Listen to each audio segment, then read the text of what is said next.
Praise the lord. ఈరోజు దేవుని వాగ్దానము రోమీలకు రాసిన పత్రిక 16వ అధ్యాయం 24వ వచనం. మన ప్రభువైన యేసుక్రీస్తు కృప మీకు తోడయుండును గాక. ప్రియ సహోదర సహోదరులారా, ప్రభువు మనతో మాట్లాడుతూ ఉన్నాడు. ఆయన కృప మనకు తోడయుండును గాక అని ప్రభు చెప్తూ ఉన్నాడు. అంటే ఆయన కృప అంటే ఏంటంటే, మనము మునుపు దూషకులము, హింసకులము, హానికరమైన వాళ్ళమై ఉన్న మనలను ఆయన తన కృప చేత మనలను నిత్య జీవంలోనికి నడిపించి ఉన్నాడు. ఆ క్రమమే ఆయన చూపిన కృప. ఆయన కృప చూపిన తర్వాత మనకు పరిశుద్ధాత్మ దేవుడిని తోడై ఉంచాడు. అలాగే ఎలాగూ మనకు పరిశుద్ధాత్మ దేవుడు తోడై ఉన్నాడో ఆత్మీయంగా, అలాగే శారీరకంగా కూడా ప్రభువు ఈ రోజంతటిలో మనకు తోడయుండును గాక. గనుక ఎటువంటి భయపడకుండా ప్రభువుకు ఈ వాగ్దానం ఇచ్చిన ప్రభువుని జ్ఞాపకం చేసుకుంటూ మన జీవితాన్ని ఈ లోకంలో జీవించాలి.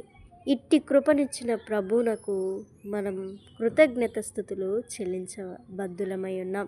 గనుక మనము ప్రభువును ప్రార్థిద్దాం. ప్రార్థన.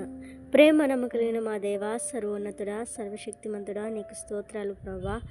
అయా తండ్రి నాయనా, ఎందుకు పనికిరాని మమ్మలను నీ యొక్క కృపచేత అయా నీ యొక్క హస్తము ద్వారా మమ్మల్ని బలపరిచావు, భద్రపరుస్తూ తన్నైనా నీ యొక్క ఆత్మను మాకు తోడై అయా మమ్మల్ని జీవింప చేస్తున్న విధానమునకై స్తోత్రములు దేవా.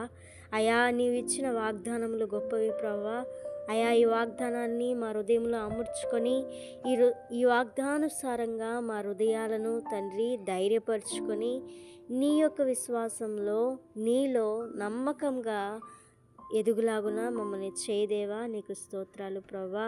ఈరోజు ఎవరైతే బిడ్డలు తండ్రి అయా పని బాటలకు వెళ్ళి వస్తూ ఉన్నారో ప్రభువా, అయా ప్రతి బిడ్డకు వాళ్ళ యొక్క ఇంటి వద్దకు వచ్చు పర్యంతరము నీ దీవెన నెమ్మది వాళ్ళ యొక్క పనులన్నిటిలో సఫలపరచమని వేడుకుంటున్నాము తండ్రి. నీకు స్తోత్రములు అయా, స్తోత్రములు.